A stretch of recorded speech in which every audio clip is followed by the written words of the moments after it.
So each day, usually in the morning, you will have a check from one of our midwives, and they'll do a full top to toe check of you and your baby just to check for general well-being. On mums, we'll carry out checks that include blood pressure, pulse and temperature. We'll be asking you about your bleeding. We'll be checking your comfort levels, how well you're mobilising and what your appetite and your mood are like. We'll also do additional checks if necessary on your wound. We may have to take blood samples if there are any infection markers, and any additional tests that might be required. On babies, we'll have a chat with parents about how you feel your baby's doing. We're looking at their general well-being, but also we're talking to you about wet and dirty nappies, and we're talking about how you feel the feeding is going, and just discussing any questions or concerns that you might have.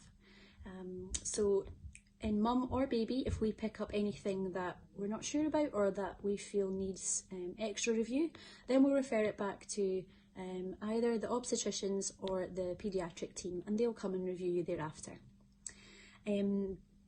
As well as making sure that you and your baby are physically well, that you're safe, we also want to make sure that you're confident in caring for your baby.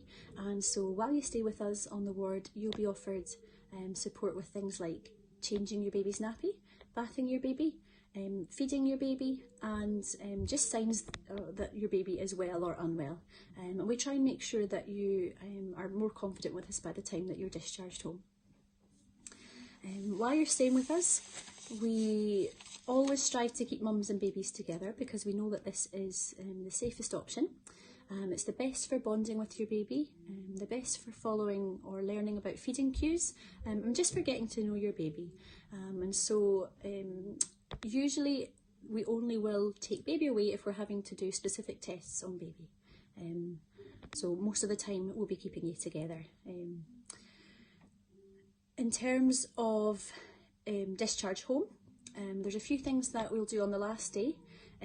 We have a little checklist to work through, and we'll be asking you about contraception, and there are a few different types of contraception that we can provide on the ward. If you require any further medicines, that's something that we can arrange through our pharmacy. We can make any urgent referrals or appointments, or we can direct you to your GP if it's something that's non-urgent.